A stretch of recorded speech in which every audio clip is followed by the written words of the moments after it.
yang kita lihat di Kyo selama ini yang cukup kelihatan istimewa, tapi ternyata pada saat bertarung yang dengan menggunakan rules ya, dengan menggunakan aturan sendiri, itu permainannya seperti itu. Hampir kelihatan kayak orang yang bukan terlatih dan orang yang nggak pernah belajar apa-apa dimasukin dalam ring pakai sarung tinju, jadilah Dikyo ini. Jadi intinya di pertandingan kemarin adalah Dikyo ini cuma hanya bisa merangkul, cuma bisa lari. Ya. Kalau misalkan dibilang itu strateginya dia hit and run, gue pikir hit and run nggak gitu-gitu banget deh. Ya. Kenapa gue bahas masalah ini? Karena jujur yang terjadi di Indonesia, praktisi yang seperti Dikyo itu banyak. Ya, itu banyak, dan paling nggak ini merupakan pembelajaran bagi kita semua bahwa sesuatu yang terlihat indah di video kadang-kadang itu hanya keindahan semata.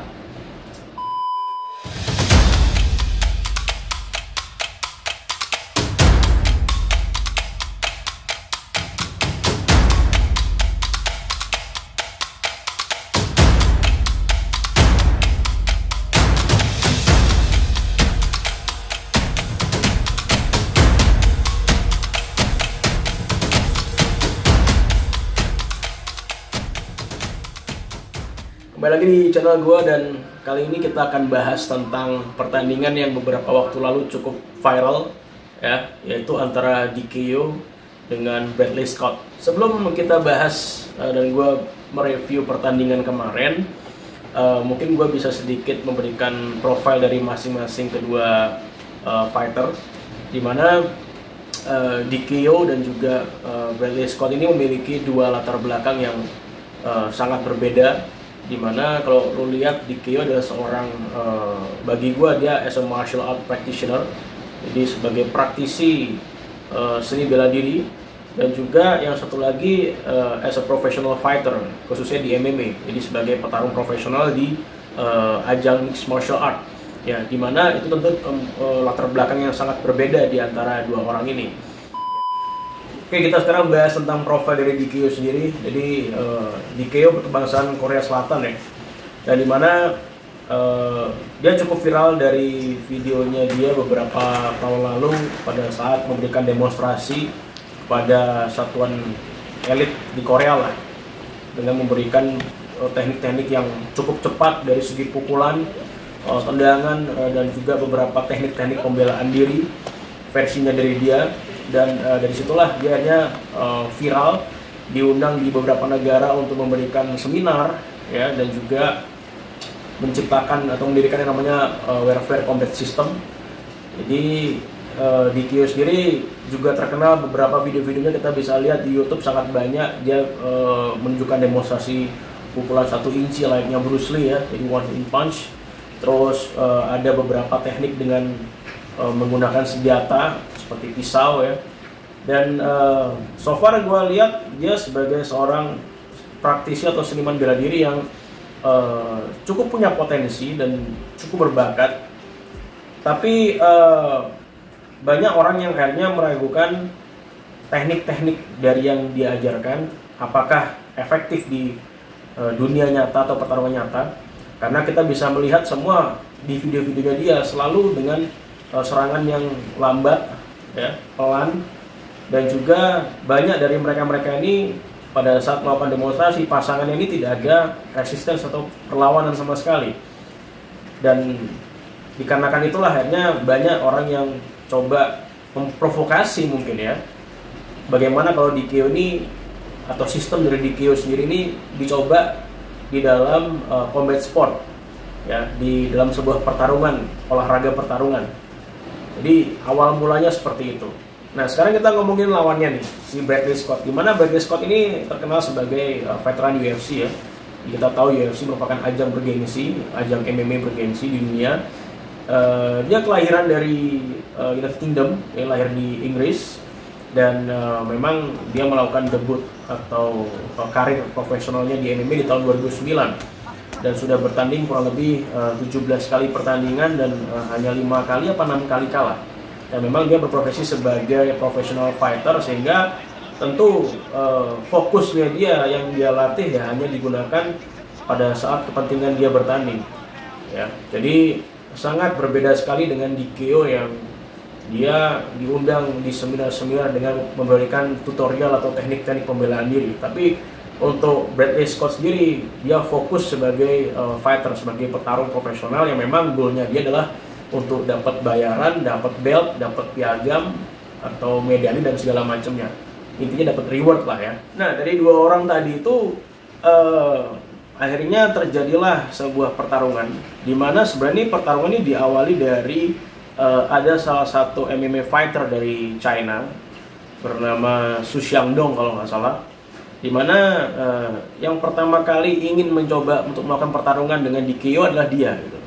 Cuman sayangnya ternyata tidak terrealisasi karena ada beberapa faktor, dan dari DKO sendiri dia pada saat ada tantangan seperti itu dia bilang kepada di sosial media ya sama beberapa wartawan pada saat itu bahwa dia siap bertarung kapan saja dengan petarung MMA bahkan UFC sekalipun yang terkenal dengan divisi berat yang berbeda pun dia berani menerima.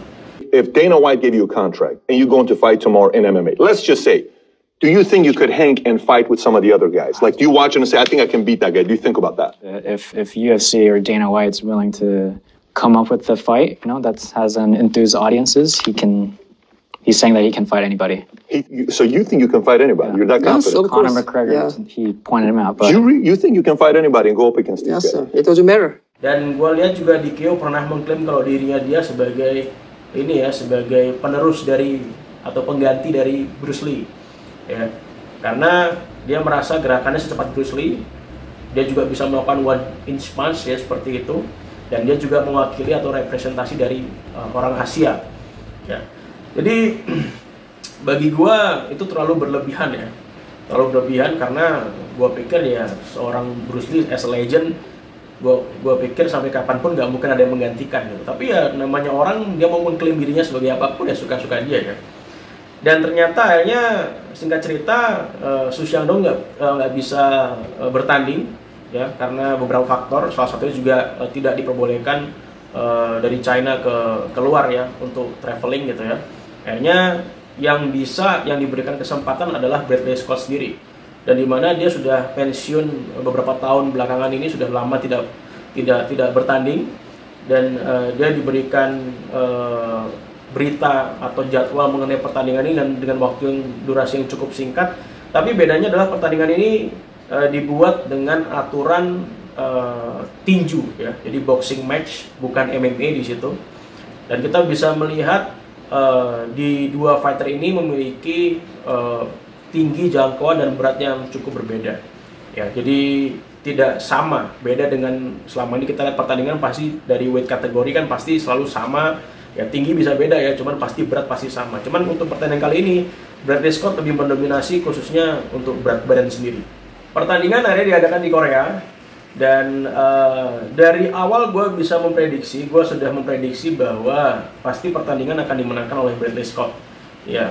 Gue nggak bilang kalau dia karena memiliki berat yang berbeda, karena bagi gue tuh sebenarnya kalau cuma beda 10-15 kilo gue pikir masih oke lah, masih mampu. Justru karena semakin beratnya dia, otomatis gerakannya juga semakin lambat.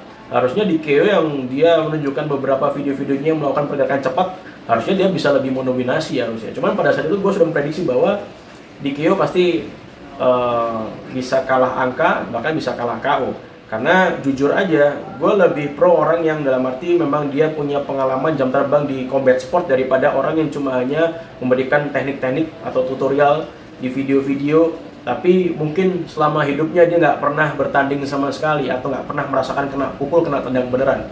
Even dia ada beberapa video-video dia sparring tinju, jujur bagi gue, karena gue cukup lama latihan tinju ya, gue pikir pukulan dia bukan pukulan asli as a boxer, dan benar-benar yang pukulannya banyak yang menggunakan dengan punggung tangan di situ, dan gue lihat juga lawan sparringnya juga bukan petinju beneran, sehingga gue pikir makanya dia kelihatan lebih dominan di video pada saat dia sparring ya. Tapi tentu itu bukan tolak ukur bahwa pada saat dia bertanding beneran bakal bagus gerakannya atau bakal lebih dominan pada saat bertanding dengan Bradley Scott seperti itu ya. Kita bisa lihat pertandingan ini ya, dimana pertandingan berjalan selama 6 ronde, setiap rondenya 3 menit.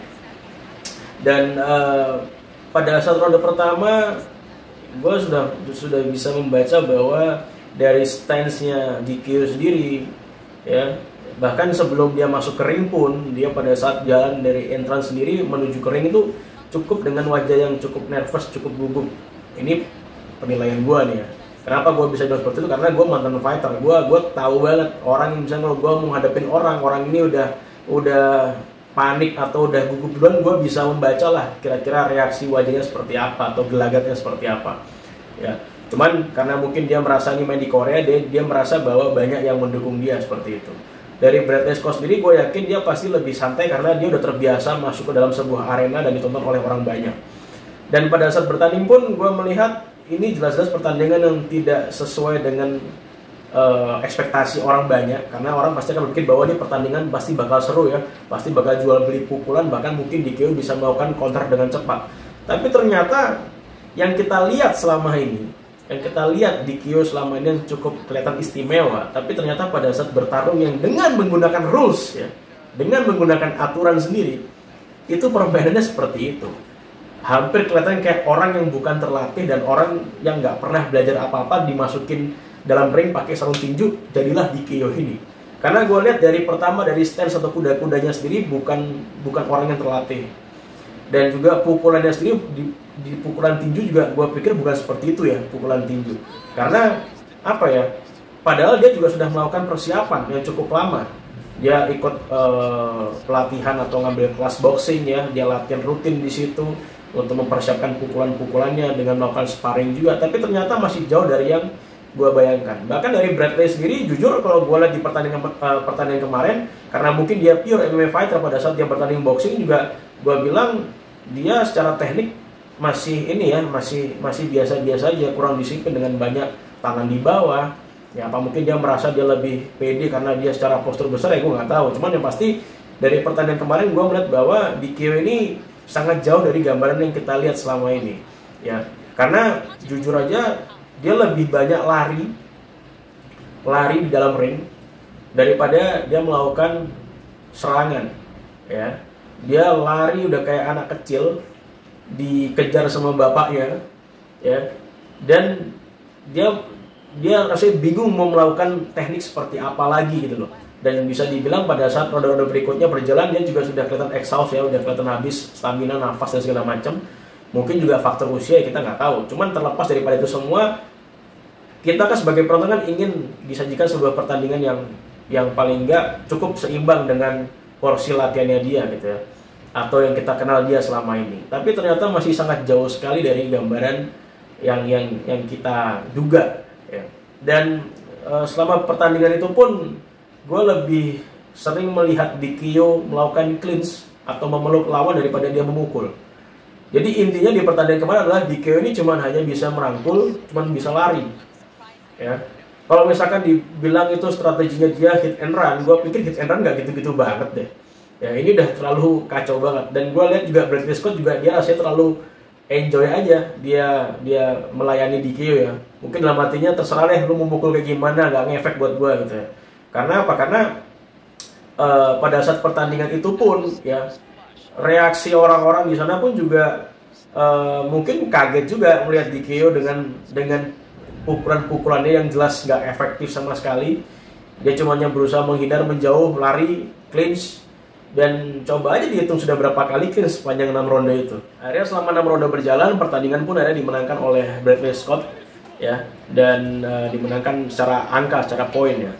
Jadi kalian bisa lihat di sana wajahnya DKO cukup memar ya, dan sedangkan Bradley Scott biasa-biasa aja, bahkan hampir dia nggak ada bekas sama sekali kalau dia habis fight gitu. Nah, kalau gue pikir adalah dimana Bradley Scott ini kan orang yang dalam arti dia berprofesi sebagai fighter, dia udah terbiasa kena pukul, kena tendang. Dalam arti dia secara fisik, secara posturnya dia, secara badannya dia udah bisa menerima rasa sakit ya, sudah biasa. Sedangkan DKO sendiri dia biasanya demonstrasi ke pasangan dan dibuat sakit sama dia, sehingga nggak pernah ada counter, sehingga pada saat dia bertanding dalam ring dia cukup kaget gitu ya. Dan jujur aja harusnya kalau dia, apalagi dia sebagai praktisi bela diri yang apalagi dia mengklaim kalau dia as the next Bruce Lee dan segala macam bla bla bla bla, dia memberikan teknik-teknik pembelaan diri dengan menggunakan pisau dan segala macam, Jujur itu kan sesuatu simulasi atau skenario latihan yang extraordinary yang untuk dipakai di jalan. Gimana ceritanya lu memberikan tutorial atau teknik pembelaan diri di jalan yang jelas di jalan lebih brutal, tidak ada aturan main, tidak ada sportivitas, ya. Sedangkan di dalam ring sendiri, di dalam arena sendiri yang jelas nyata ada aturannya, ya. Apalagi cuma boxing match doang, cuma pukulan doang, nggak pakai siku, lutut, nggak ada grappling, takedown, tendangan segala macam. Ada wasit, ada jurinya, ya, dan sudah ada aturan-aturan yang membuat ketat atau batasan-batasan pertandingan, ya, dan kurang safe apa coba pakai hand wraps, boxing glove dan segala macam. Tapi nyatanya aja yang ada aturannya aja, dia kelihatannya seperti orang yang nggak pernah belajar apa-apa. Ini pendapat gue pribadi, ya. Kenapa gue bahas masalah ini? Karena jujur yang terjadi di Indonesia, praktisi yang seperti DKyo itu banyak, ya. Itu banyak, dan paling enggak ini merupakan pembelajaran bagi kita semua bahwa sesuatu yang terlihat indah di video kadang-kadang itu hanya keindahan semata. Orang kadang-kadang banyak praktisi yang memberikan teknik pembelaan diri, tapi dia sendiri mungkin belum pernah yang namanya bertarung seumur hidupnya, ya, atau mungkin dia nggak pernah menjadi professional fighter atau atlet sebelumnya. Terus ujuk-ujuk dia memberikan tutorial teknik pembelaan diri. Di Indonesia praktisi yang kayak gitu banyak banget. Dan ini video dalam arti gue ingin memberikan edukasi kepada teman-teman yang nonton supaya jangan mudah terpancing, terpengaruh, apa terayu dengan gerakan-gerakan yang indah, ya. Apalagi cuma sekedar demonstrasi. Kalau demonstrasi kan jelas intinya hanya memberikan penampilan yang menarik supaya orang nonton tertarik, gitu ya. Tapi pada dasarnya, pada saat diadu seperti itu yang ada rules-nya, ya, akhirnya kacau berantakan dan kelihatan sama sekali kalau dia nggak pernah belajar apapun, ya. Dan hal semacam ini kan sangat disayangkan sekali, ya. Contoh seperti DKyo sendiri, bayangin setelah pertandingan kemarin, jelas pasti ya popularitasnya menurun, fansnya banyak yang pasti ragu-ragu dengan teknik-teknik pembelaan diri dia selama ini ada di video-video dia. Orang-orang yang pernah ikut seminar dia juga mungkin merasa, gue wasting time, tahu gitu kemarin gue nggak ikut seminar ya buat apa, gitu. Jadi menurut gue adalah sangat berbahaya sekali kalau misalkan praktisi-praktisi semacam itu tuh menyebar, ya. Menyebar. Di Indonesia cukup banyak, cuman gue nggak perlu nyebutin nama lah, ya. Karena orang-orang kita ini masih banyak yang sensitif dan baperan gitu ya, dikit-dikit tersinggung gitu. Jadi di Indonesia masih banyak banget, jujur masih banyak banget. Jadi mereka memberikan tutorial teknik pembelaan diri yang pakai senjata sekalipun, tapi mungkin seumur hidupnya tarung aja nggak pernah, gitu. Ya, gimana dia bisa memberikan tips dan strategi untuk melakukan pembelaan diri, ya. Jadi berbeda dengan halnya gue bilang bukan gue orang yang paling sempurna, gue nggak bilang seperti itu, cuman gue punya pengalaman, ya. Dan untungnya gue berangkat dari seorang atlet professional fighter yang mana akhirnya tempat berlabuh gue saat ini adalah untuk menjadi pelatih bela diri taktis, gitu. Gue selalu bilang sama member gue, lu harus ngerasain rasa sakit. Kalau biru bengkak di tempat latihan tuh hal yang biasa. Karena apa? Kita belajar bela diri. Karena pada dasarnya konteks realita di jalan seperti itu. Kalau kita hanya cuma memberikan teknik dan member kita hanya meniru, siapapun bisa. Kalian pun yang nonton juga bisa.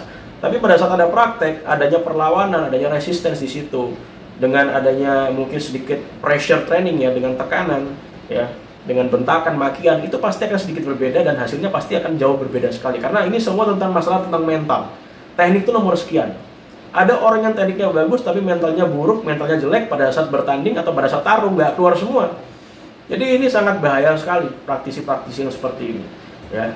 Jadi inilah alasan gue kenapa buat video ini, supaya kalian paling nggak terbuka, kalian sadar bahwa kadang-kadang yang kita lihat sesuatu yang mungkin kelihatan cantik dari luar tapi dalamnya mungkin bosok, gitu ya. Nggak semua, tapi ada beberapa, dan ada juga di Indonesia yang seperti itu dan dia viral, bahkan mungkin lebih terkenal daripada gua. Itu ada, ya, itu ada. Bahkan salah satunya juga seperti kayak yang sempat viral beberapa waktu lalu, ya, ada seorang praktisi cewek, Cynthia Cenanaya, cukup viral, tapi ya itu jagonya di konten doang, di video doang, gitu loh. Jadi ya mungkin ini yang bisa gue sampaikan.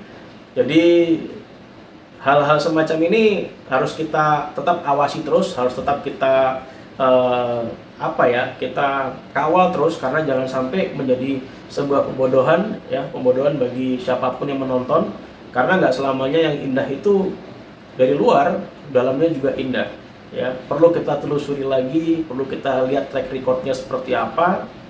Kalau memang dia layak kita ikuti sebagai panutan atau role model, ya silakan.